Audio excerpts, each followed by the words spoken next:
Nobel ಪ್ರಶಸ್ತಿ ಬಗ್ಗೆ ಒಂಚೂರು ಮಾತಾಡ್ರೆ. ಫಸ್ಟ್ ಅಲ್ಫ್ರೆಡ್ ಬರ್ನಾರ್ಡ್ ನೋಬೆಲ್ ಅವ್ರದ್ದು ಒಂದು ಸ್ವಲ್ಪ ಪರ್ಸನಲ್ ಮಾತಾಡ್ತೀನಿ. Alfred Bernard Nobel, Alfred Bernard Nobel ಅಂಥೇಳಿ ಬರ್ತಾವೆ.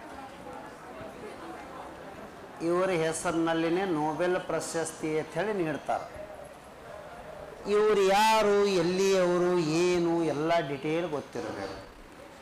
ಫಸ್ಟ್ ಸ್ವೀಡನ್ ದೇಶದವರು. ಸ್ವೀಡನ್ ದೇಶದ ರಾಜಧಾನಿ ಯಾವುದು ಅಂದರೆ ಸ್ಟಾಕ್ ಹೋಮ್. ಯಾವುದ್ರಿ? ಸ್ಟಾಕ್ ಹೋಮ್ ಅಂಥೇಳಿ ಬರ್ತಾವೆ.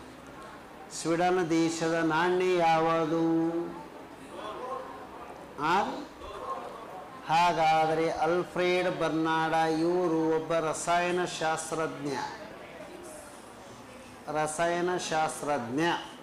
ಕರೆಕ್ಟ್ ಆಯ್ತರೆ? ಇವ ಒಬ್ಬ ದೊಡ್ಡ ಸೈಂಟಿಸ್ಟ್ನ ಹಂತಕ್ಕೆ ಕೆಲಸಕ್ಕಿದ್ದ ಒರಿಜಿನಲ್. ಅಲ್ಲಿ ಪ್ರಯೋಗಾಲಯದಲ್ಲಿ ಒಂದಿಷ್ಟು ಸ್ಫೋಟಕ ವಸ್ತುಗಳನ್ನು ಕಂಡುಹಿಡಿದಿದ್ರು. ಸ್ಫೋಟಕ ಅಂದರೆ ಎಕ್ಸ್ಪ್ಲೋಸಿವ್. ಈ ಎಕ್ಸ್ಪ್ಲೋಸಿವ್ ಅಂದ್ರೆ ಸ್ಫೋಟಕ ವಸ್ತುಗಳನ್ನು ಕಂಡು ಹಿಡ್ಲಿಕ್ಕತ್ತಿದ್ರು. ಆದ್ರೆ ಅಲ್ಲಿ ಒಬ್ಬ ಒರಿಜಿನಲ್ ಸೈಂಟಿಸ್ಟ್ ಏನದನಂದ್ರೆ ಸ್ಫೋಟಕ ವಸ್ತು ಕಂಡುಹಿಡಿದಿದ್ದ, ಬಟ್ ಅದು ಯಾವ ಸ್ಥಿತಿಯೊಳಗಿತ್ತು? ದ್ರವದೊಳಗಿದ್ದದ್ದು ಯಾವುದೂ ಸಾಗಾಣಿಕೆ ಮಾಡಕ್ಕೆ ಭಾಳ ತೊಂದರೆ ಆಗ್ತದ. ಅದಕ್ಕೆ ಏನದಂದ್ರೆ ಇದನ್ನು ಘನ ಸ್ಥಿತಿ ಮಾಡಬೇಕಾಗಿತ್ತು. ದ್ರವ ಇದ್ದುದು ಏನು ಮಾಡಬೇಕು? ಸಾಲಿಡ್ ಮಾಡಬೇಕು, ಗಟ್ಟಿಯಾದ ವಸ್ತು. ಸರ ಈ ಪೆನ್ ಇದು ಘನ ಸ್ಥಿತಿ ಅದ, ಅಗ್ದಿ ಆರಾಮ್ ಕಿಸರಿಗೆ ಇಟ್ಕೊಂಡ ಇಟ್ಟೆ ಗಾತ್ರದ ನೀರು ಇಟ್ಕೊಂಡು ಅಡ್ಯಾಡಿ ನೋಡೋಣ. ಹೌದ್ರಿ? ಅದಕ್ಕೆ ಏನಂದ್ರೆ ದ್ರವ ವಸ್ತುವಿನ ಸಾಗಾಣಿಕೆ ತೊಂದರೆ ಆಗ್ತದೆ. ಒಂದು ಸಲ ಏನದಂದ್ರೆ ಈ ವಸ್ತುವಿನ ಪಕ್ಕದಲ್ಲಿ ಏನದಂದ್ರೆ ಇಲ್ಲೊಂದು ಟೇಬಲ್ ಇತ್ತು. ಟೇಬಲದ ಮ್ಯಾಗ ಒಂದಿಷ್ಟು ಸಿಲಿಕಾನ್ ಚೂರುಗಳು ಇದ್ದು. ಯಾವ ಚೂರ್ರಿ? ಈ ದ್ರವ ಸ್ಥಿತಿಯ ಹೆಸರು ನೈಟ್ರೋಗ್ಲಿಸರಾಲ್ ಅಂಥೇಳಿ ಇತ್ತು. ಗ್ಲಿಸರಾಲ್ ಇದು ದ್ರವ ಸ್ಥಿತಿ. ಅವ ಸಾಯಂಕಾಲ ಏನದಂದ್ರೆ ಒರಿಜಿನಲ್ ಸೈಂಟಿಸ್ಟ್ ಬೇರೆ, ಇವ ಅವನಲ್ಲಿ ಸಹಾಯಕ ಸೈಂಟಿಸ್ಟ್, ಅಸಿಸ್ಟೆಂಟ್. ಇವ ಟೇಬಲ್ ಹಿಂಗ ಏನಂದ್ರೆ ಸ್ವಚ್ಛ ಮಾಡುವಾಗ ಸಿಲಿಕಾನ್ ಚೂರುಗಳು ಪಟಕನೆ ಇದರ ಬಿದ್ದಿದ್ದು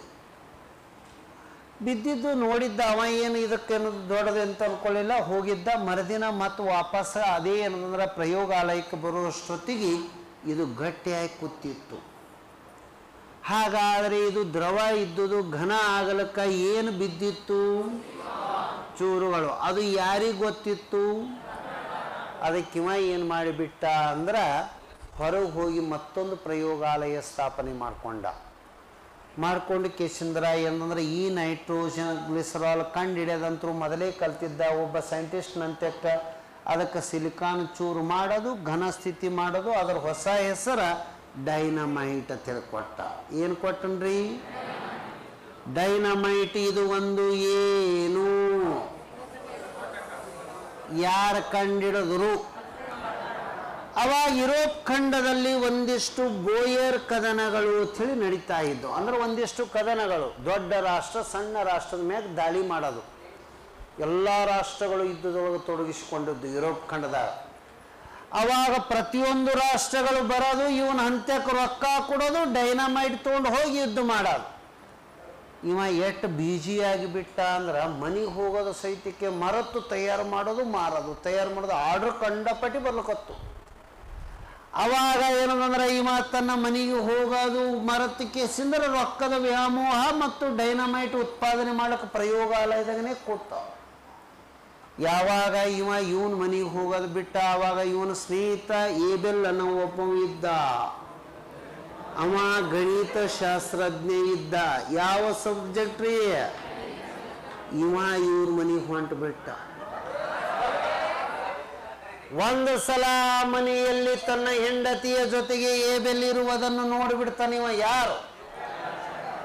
ಅದಕ್ಕಾಗಿನೇ ಮನ ನೊಂದು ಕೆಸಿಂದ್ರ ತನ್ನ ಎಲ್ಲ ಹಣವನ್ನು ಬ್ಯಾಂಕ್ದಾಗ FD ಇಡ್ತಾನ. ಮುಂದೆ ಅವನು ಮರಣನೂ ಹೊಂದುತ್ತಲ್ಲ. ಮರಣ ಹೊಂದದಕ್ಕರ ಸ್ಪಷ್ಟವಾಗಿ ಬರದಾನ, ಎಂದೆಂದಿಗೂ ಗಣಿತಕ್ಕೆ ಪ್ರಶಸ್ತಿ ಕೊಡಬೇಡ್ರಿ ಪೋತ ತಿಳಿಲಿಲ್ಲ. ಯಾಕೆ ಗಣಿತಕ್ಕೆ ಕೊಡಲ್ಲ? ಅವನ ಸ್ನೇಹಿತನು ಮಾಡಿದ ಒಂದು ತಪ್ಪಿಗಾಗಿ ಆ ಗಣಿತ ತಜ್ಞರಿಗೆ ಪ್ರಶಸ್ತಿದಿಂದ ವಂಚಿತರಾಗಿಬಿಟ್ರು. ಆದರೆ ಜಗತ್ತಿನಲ್ಲಿ ಇವತ್ತ ಅದೇ ಏಬೆಲಿನ ಹೆಸರಿನಲ್ಲಿ ಯಾವ ಪ್ರಶಸ್ತಿ ಕೊಡ್ತಾರ? ಗಣಿತಕ್ಕೆ ಕೊಡುವ ಪ್ರಶಸ್ತಿ ಏಬೆಲ್ಲ. ಗಣಿತ ಬಿಟ್ಟು ಎಲ್ಲದಕ್ಕೆ ಕೊಡ್ರಿ ಅಂತೇಳಿ ಹೇಳ ನೀವು ಯಾರು? ಅರ್ಥ ಆಯ್ತ್ರೆ? ಎಲ್ಲ ಅದು ಈಗ ಇದೆಲ್ಲ ನೆನಪಾಯ್ತದ, ಅಟ್ಟೆ ಉಳಿತದ ನೋಡಿ. ಈಗ ಮನೆಗೆ ಹೋಗಿ ಅದೇ ಡಿಸ್ಕಷನ್ ಮಾಡೋದು. ಅದು ಏನು ಅನ್ನೋದು ಹೇಳಿ, ಏನು ಕಂಡು ಹಿಡ್ದಾರ ಹೇಳಿ, ಯಾರು ಕಂಡು ಹಿಡ್ದರು, ಯಾವ ದೇಶ, ರಾಜಧಾನಿ, ನಾಣ್ಯ, ಯಾವ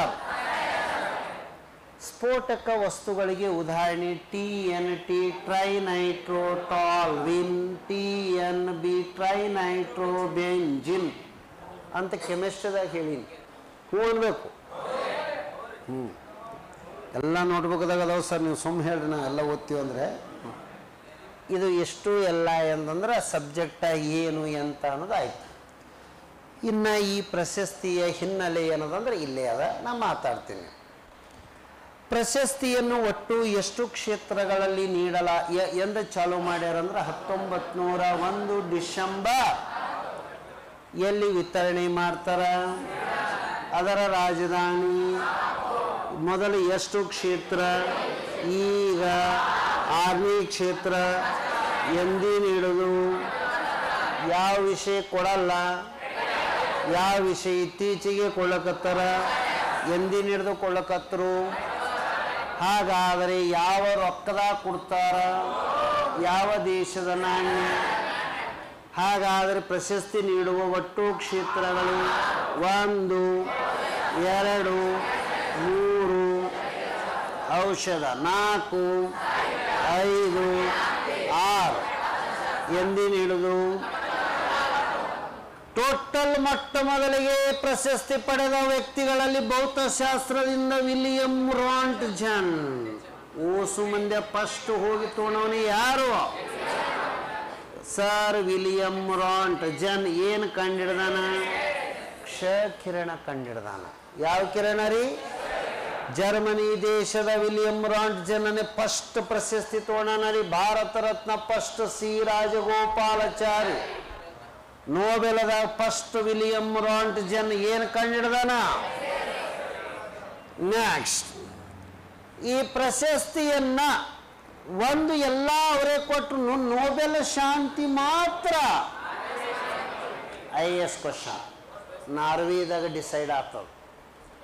ಏನ್ರಿ ರೊಕ್ಕ ಇವ್ರದೇ ಮತ್ತೆ ಅಲ್ಲಿ ಡಿಸೈಡ್ ಆಗ್ತದೆ. ಯಾವ್ಯಾವ ಪ್ರಶಸ್ತಿ ಯಾರ್ಯಾರು ಕೊಡ್ತಾರಂದ್ರೆ ರಾಯಲ್ ಸ್ವೀಡಿಷ್ ಅಕಾಡೆಮಿ. ಯಾವ ವಿಷಯ? ಭೌತಶಾಸ್ತ್ರ, ಅರ್ಥಶಾಸ್ತ್ರ.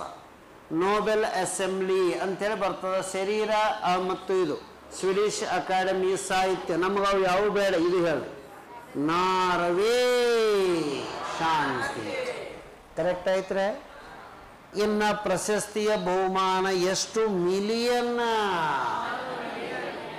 ಸ್ವೀಡನ್ ಕ್ರೋನದೊಳಗೆ ಇರ್ತದ ರೊಕ್ಕ. ಯಾವ್ದ್ರಾಗಿರ್ತದ್ರಿ?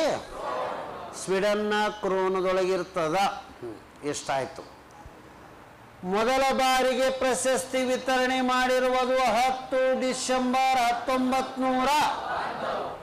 ಯೂಶುವಲಿ ಈ ಪ್ರಶಸ್ತಿ ಯಾರಿಗೆ ಕೊಡಕ್ಕೆ ಬರಲ್ಲ, ಆದ್ರೆ ಘೋಷಣೆ ಆದ ಖುಷಿಗಳು ಸತ್ತಿದ್ರು ಕೊಡ್ಬೇಕಾಗ್ತದೆ. ಎಕ್ಸಾಂಪಲ್ ತಿಳಿಲಿಲ್ಲ, ಈಗ ಒಬ್ಬವನಿಗೆ ನೋಬೆಲ್ ಡಿಕ್ಲೇರ್ ಆಯಿತು, ಅಯ್ಯೋ ನನಗೆ ನೋಬೆಲ್ ಸಿಕ್ಕದ ಟುಬುಕತ್ ಹೋಯ್ತು, ಅವ ಜೀವಂತಿದ್ದಕ್ರ ಘೋಷಣೆ ಆಗ್ಯದಲ್ಲ, ಕೊಡ್ಬೇಕಾಗ್ತದ.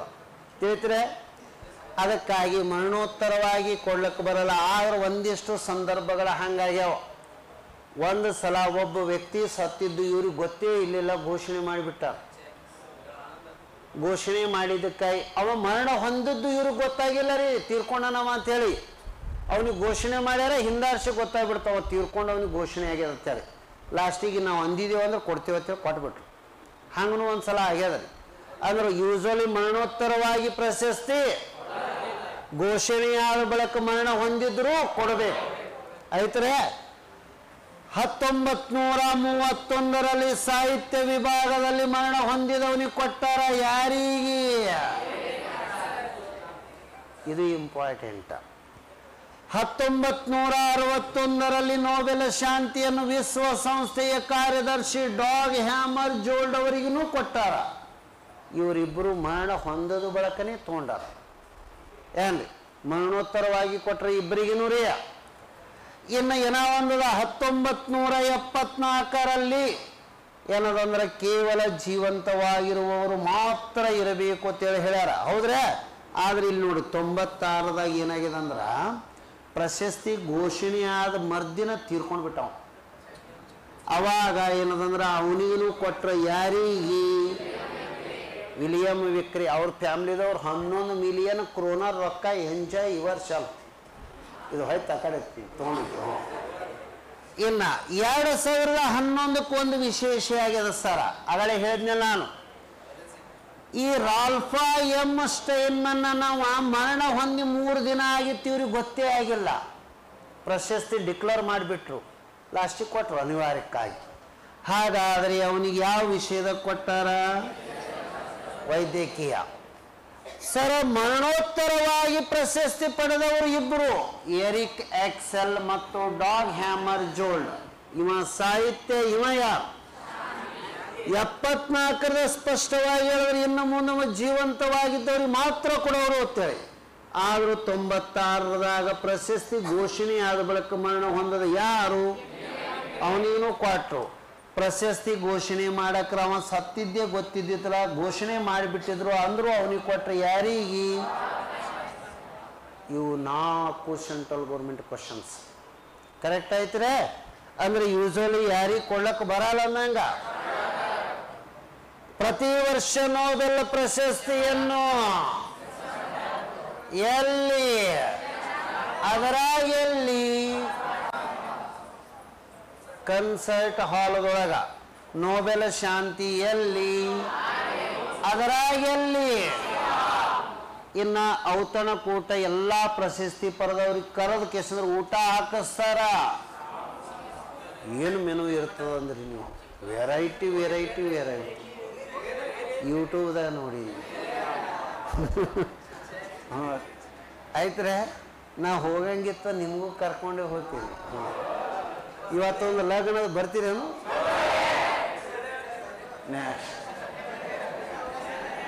ಏನು ಮತ್ತೇನೇನದ ನೋಡ್ರಿ ಸರ. ಪ್ರಮುಖವಾಗಿ ಏನೇನದ ಹಾಕಿದು ಇಂಪಾರ್ಟೆಂಟ್. ನೊಬೆಲ್ ಪ್ರಶಸ್ತಿ ಪಡೆದ ಇಲ್ಲಿ ತನ ಅತ್ಯಂತ ಕಿರಿಯ ವಯಸ್ಸಿನ ವ್ಯಕ್ತಿ ಮಲಾಲಾ ಯೂಸುಫ್. ಪಾಕಿಸ್ತಾನದ ಮಕ್ಕಳ ಮತ್ತು ಶಿಕ್ಷಣ, ಹೆಣ್ಣು ಮಕ್ಕಳ ಶಿಕ್ಷಣದ ಹೋರಾಟಗಾರ್ತಿ. 17ನೇ ವಯಸ್ಸಿನ ನೊಬೆಲ್ ತಗೊಂಡಾಳ. ಏನು ಹೇಳ್ಬೇಕಂತ ಏನ? ನೊಬೆಲ್ ಪ್ರಶಸ್ತಿ ಪಡೆದ ಅತ್ಯಂತ ಹಿರಿಯ ವ್ಯಕ್ತಿ ಜಾನ್ ಬಿ ಗುಡೇನಫ್. ಎಷ್ಟನೇ ವಯಸ್ಸ? 97ನೇ ವಯಸ್ಸಿನಾಗ ಕೊಡ್ತಾರೆ. ಅವನು ಕೊನೆಯ ಆಸೆ ಏನ? ಒಂದಕ್ಕಿಂತ ಹೆಚ್ಚು ಬಾರಿ ಯಾರ ಸಂಘಟನೆ ಹಂಚ್ಕೋಬಾರ್ದು, ಸಿಂಗಲ್ಲೇ ತೋಬೇಕು. ಒಬ್ಬೊಬ್ಬನೇ ಅವನೇ ತೋಬೇಕನ್ನಂಗ. ಹಂಗೆ ಇಲ್ಲಿ ತನ ಒಬ್ಬನೇ ವ್ಯಕ್ತಿ ಅದನ್ನು ಯಾರ ಜೊತೆ ಹಂಚಿಕೊಳ್ಳಾರ ನಾವು ಯಾರು? ಒಂದು ಸಲ ರಸಾಯನ ಶಾಸ್ತ್ರದಾಗ ಅವನಿಗೆ ಒಬ್ಬನಿಗೇ ಕೊಟ್ರ, ಆ ವರ್ಷ ಮತ್ತೆ ಯಾರಿಗೆ ಕೊಟ್ಟಿಲ್ಲ. ಎಷ್ಟರದಾಗ? ಶಾಂತಿಗಾಗಿ. KAS question previous. ಇಬ್ಬಿಬ್ಬರು 3 ಜೊತೆ ಹಂಚಿಕೊಳ್ಳೋರು ಇರ್ತಾರೆ. ಇವ ಯಾರಿಗೂ ಹಂಚಿಕೊಂಡಿಲ್ಲ, ನಂಗೆ ಅವನಿಗೆ ಒಬ್ಬನಿಗೆ ಕೊಟ್ಟರು. ಅತಿ ಹೆಚ್ಚು ನೊಬೆಲ್ ಪ್ರಶಸ್ತಿಗಳನ್ನು ಪಡೆದ ದೇಶ ಇವು ಏಷ್ಯಾದವರೇ. ಹೈಯೆಸ್ಟ್ ತಗೊಂಡಾರ ಟೋಟಲ್ ಏಸು. ನಮಗೂ 10-12 ಸಿಕ್ಕವ, ಆದ್ರೆ ಅವ್ರಿಗೆ ಎಷ್ಟು ಸಿಕ್ಕವ? ಅವು ನೊಬೆಲ್ ಸಲುವಾಗಿನೇ ಹುಟ್ಟದಂಗ. 403 ಅಂದ್ರೆ ಏನು ಅದ ಇಲ್ಲದು ಓಸೋ ಅವರಿಗೆ. ಹಾಂ ರೀ. ಇನ್ನು ಒಂದಕ್ಕಿಂತ ಹೆಚ್ಚು ಬಾರಿ ಹಂಚ್ಕೊಂಡಿರ್ತಾರೆ ಬೇರೆಯವ್ರ ಸಂಗಟ. ಅದು ಯಾರ್ಯಾರು ಅದಾರ ನೋಡ್ರಿ ಇಲ್ಲಿ. ಮೇರಿ ಕ್ಯೂರಿ 1ನೇದ್ದು, 2, 1903 1900 ಅಂದ್ರೆ ಇಲ್ಲಿ ವಿಕಿರಣ ಪಟುತ್ವ, ಇಲ್ಲಿ ರೇಡಿಯಂ. ರೆಡ್ ಕ್ರಾಸ್ ಸಂಸ್ಥೆಗೆ ಶಾಂತಿ ಶಾಂತಿ ಶಾಂತಿ. 1744 ಲೀನಸ್ ಪೌಲಿಂಗ್ 2 ಸಲ ತೋಣನ ರಸಾಯನಶಾಸ್ತ್ರ ಮತ್ತು. ಹಾಗಾದರೆ ಜಾನ್ ಬಾರ್ಡಿನ್ 2 ಸಲ ತೋಣ. 2 ಸೇಮ್ ಸಬ್ಜೆಕ್ಟ್ ಅದಾವಿಲ್ಲ ನೋಡ್ರಿ, ಅದು ವಿಶೇಷತೆ. ಫೆಡ್ರಿಕ್ ಶೇಂಜರ್ ಸೇಮ್ ಸಬ್ಜೆಕ್ಟ್ ಅದ ತೋಣನ. ಕರೆಕ್ಟ್ ಆಯ್ತ್ರೆ. ನಿರಾಶ್ರಿತರ ಹೈ ಕಮಿಷನರ್ ಅಂತೇಳಿ ವಿಶ್ವಸಂಸ್ಥೆದ, ಅದಕ್ಕೂ ಸಲ ಸಿಕ್ಕದ. ಕಾರ್ಲ್ ಬ್ಯಾರಿ ಇವನು ಸಲ ತಗೊಂಡ. 22 ಮನೆ ತಗೊಂಡನ, 2 ಸಲ ಆಗಿಬಿಟ್ಟಿವನು. ಇನ್ನು ಮತ್ತೇನದ ಮರಣೋತ್ತರವಾಗಿ ತಗೊಂಡವರು ಎರಿಕ್ ಡಾಗ್ ರಾಲ್ಫ, ಈಗ ಹೇಳಿನಲ್ಲ ಅಲ್ಲಿ. ಇನ್ನು ನೊಬೆಲ್ ಪ್ರಶಸ್ತಿ ಸ್ವೀಕರಿಸದ ವಿವಾಹಿತ ದಂಪತಿಗಳು ಯಾರ್ಯಾರು ಅದಾರ ಅಂತೇಳಿ, ಗಂಡ ಹೆಂಡತಿ ಇರಬೇಕು. ಹಾಗಾದರೆ ಯಾರ್ಯಾರು ಅದಾರ ಅನ್ನೋದು ಇಂಪಾರ್ಟೆಂಟ್. ಮೇರಿ ಕ್ಯೂರಿ ಅವ್ರ ಮನೆಯವರು ಪಿಯರಿ ಕ್ಯೂರಿ, ಭೌತಶಾಸ್ತ್ರದಾಗೆ ಇಬ್ರು ತಗೊಂಡಾರ. ಎಷ್ಟರದಾಗ ಅವ್ರ ಮಗಳ್ರಿ ಇವರು ಐರಿಯನ್ ಜೂಲಿಯಟ್, ಫೆಡ್ರಿಕ್ ಜೂಲಿಯಟ್ ಕೆಮಿಸ್ಟ್ರಿದಾಗ ತಗೊಂಡಾರ. ಇನ್ನು ಕೋರಿ ಅಂತೇಳಿ ವೈದ್ಯಕೀಯದಾಗ ಇಬ್ರು ತಗೊಂಡಾರ. ಗುನ್ನಾರ್ ಮಿರ್ಡಾಲ್, ಆಳ್ವಾ ಮಿರ್ಡಾಲ ಇವರು ಅರ್ಥಶಾಸ್ತ್ರ, ಇವರು ಶಾಂತಿಗಾಗಿ ತಗೊಂಡಾರ. ಮೇ ಬ್ರೀಟ್ ಮೂಸರ್, ಎಡ್ವರ್ಡ್ ಮೂಸರ್ ಇಬ್ರು ಒಂದೇ ಸಬ್ಜೆಕ್ಟ್ದಾಗ ತಗೊಂಡಾರ. ಆ ನಂತರ ಎಸ್ಆರ್ ಡುಪ್ಲೆ, ಅಭಿಜಿತ್ ಬ್ಯಾನರ್ಜಿ ಇಲ್ಲದ ಭಾರತೀಯ ಹುಲಿ, ಅವರು ಅವ್ರ ಪತ್ನಿ ಇಬ್ರು ಕೂಡಿ ಎಕನಾಮಿಕ್ಸ್ದಾಗ 2019 ಭಾರತೀಯ ಮೂಲದ ಪ್ರಜೆರಿ. ಇವರು ಭಾರತೀಯರು, ಬ್ಯಾನರ್ಜಿ ಮತ್ತು ಅವ್ರ ಪತ್ನಿ ಕೊಟ್ಟಾರ. ಆಯ್ತರೆ. ಇನ್ನು ಇವ್ರ ಜೋಡಿ ಆದವು. ಇಲ್ಲಿ ಮತ್ತೇನೇನದ, ಇವು ಕೊಡ್ಲಾರ್ದ ವರ್ಷಗಳದಾವ, ಯಾಕಿರಲ್ಲ. ಇಲ್ಲಿ ಮತ್ತು ಒಂದೇ ಸಲ ಯಾರ್ಯಾರು ತೊಗೊಂಡ, ಫಸ್ಟಿಗೆ ಯಾವ ಸಬ್ಜೆಕ್ಟ್ ಅದಾಗ ಅನ್ನೋದು ಕೇಳ್ತಾರ. ಫಸ್ಟ್ ಭೌತಶಾಸ್ತ್ರದಾಗ 1901 ವಿಲಿಯಂ, ರಸಾಯನಶಾಸ್ತ್ರದ ಜಾಕೋಬ್ ಸಾಪ್ ಮತ್ತು ಇನ್ನೊಬ್ಬವ ಹಾಫ್. ಸಾಹಿತ್ಯಕ್ಕಾಗಿ ಪ್ರೊದೋಮಿ ಫ್ರಾನ್ಸ್ ದೇಶದವರು ಫಸ್ಟಿಗೆ ತೊಗೊಂಡವ್ರು ಇವರೆಲ್ಲ. ಶರೀರಶಾಸ್ತ್ರ ಅಥವಾ ವೈದ್ಯಕೀಯದಾಗ ಎಮಿಲ್, ಶಾಂತಿಗಾಗಿ ಹೆನ್ರಿ ಡುರೆಂಟ್, ಫೆಡ್ರಿಕ್ ಪೆಸಿ. ಅರ್ಥಶಾಸ್ತ್ರ important. 1969 Ragnar Frisch, Jan Tinbergen. ಇದು ಇಂಪಾರ್ಟೆಂಟ್ ನೋಡಿ, ಇದು ಕೇಳರಿ KPSC ಇದು.